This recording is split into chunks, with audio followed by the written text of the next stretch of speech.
Telugu matrimony ఆషాఢం offer. ఆషాఢం full గా free. ఏపీలో YCP TDP నేతల మధ్య మాటల యుద్ధం ముదురుతోంది.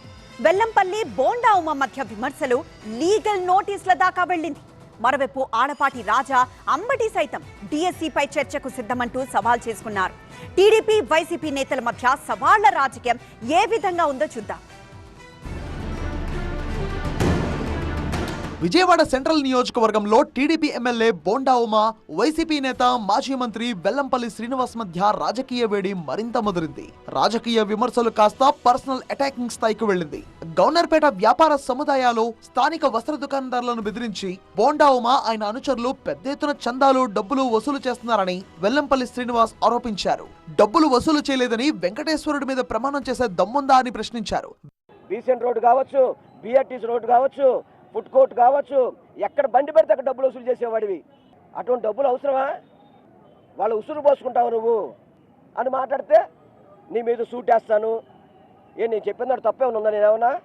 నేను ఉమాకి ఒకటే మీ ద్వారా అడుగుతున్నాను. అతను టీటీడీ బోర్డు మెంబర్గా చేశాడు కదా, అతనికి దేవుడి మీద నమ్మకం ఉంటే ప్రమాణం చేయమని చెప్పండి. ఏ బండి దగ్గర డబ్బులు వసూలు చేయలేదని చెప్పని, ఎవరిని బెదిరించి డబ్బులు వసూలు చేసిన ప్రమాణం చేయమని చెప్పండి. వెల్లంపల్లి ఆరోపణలను ఎమ్మెల్యే బోండా ఉమ సీరియస్ గా తీసుకున్నారు. ప్రజా ప్రతినిధిగా తన ఇమేజ్ ను, రాజకీయ క్రెడిబిలిటీని దెబ్బతీసేందుకు వెల్లంపల్లి తప్పుడు ఆరోపణలు చేస్తున్నారని ఆగ్రహం వ్యక్తం చేశారు. వెల్లంపల్లి శ్రీనివాస్ బహిరంగ క్షమాపణ చెప్పాలంటూ బోండా ఉమ లీగల్ నోటీస్ పంపారు. తన ప్రతిష్టకు భంగం కలిగించినందుకు 5 కోట్ల రూపాయల నష్టపరిహారం ఇవ్వాలని డిమాండ్ చేశారు. క్షమాపణ చెప్పకపోతే క్రిమినల్ సివిల్ సూట్ ఫైల్ చేస్తామని బోండా ఉమ హెచ్చరించడంతో ఇద్దరి మధ్య పొలిటికల్ వార్ పీక్స్ కు చేరింది.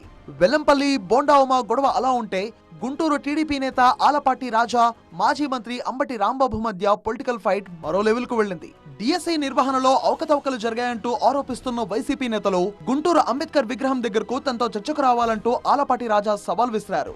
ఎవరూ రాకపోవడంతో వెనుతిరిగారు. డిఎస్సీపై వైసీపీవి ఆధారాలు లేని విమర్శలన్నారు టీడీపీ నేత ఆలపాటి రాజా.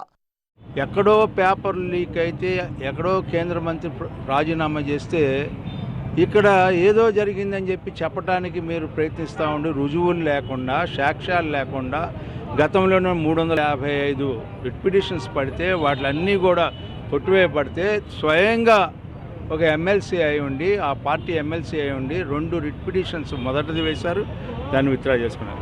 రెండోది వేస్తే ఏమని చివాట్లు పెట్టారు, ఏముంది ఇందుట్లో అని చెప్పాడు.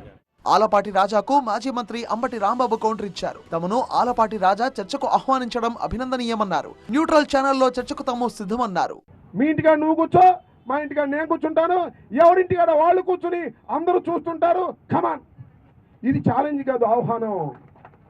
ఇది ఛాలెంజ్ కాదు, ఆహ్వానం. రాజేంద్ర ప్రసాద్ గారు, మీరు దీనికి ఒప్పుకోకపోతే ఏమనుకోవాలంటే, రేపు పాప మంత్రివర్గ విస్తరణ కదా, దానికోసం వేసిన స్టంట్ ఏమో అనుకోవాలి.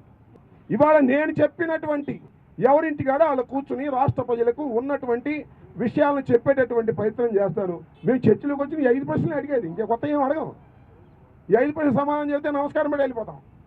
వైసీపీ టీడీపీ నిరసనలు, కౌంటర్లు ఏ విధంగా ఉన్నా ఈ నలుగురు నేతల మధ్య మాత్రం మాటల యుద్ధం నెక్స్ట్ లెవెల్ కు వెళ్ళింది. ఎవరి సవాల్ను ఎవరు స్వీకరిస్తారో, ఇంకెవరు వెనక్కి తగ్గుతారో చూడాలి.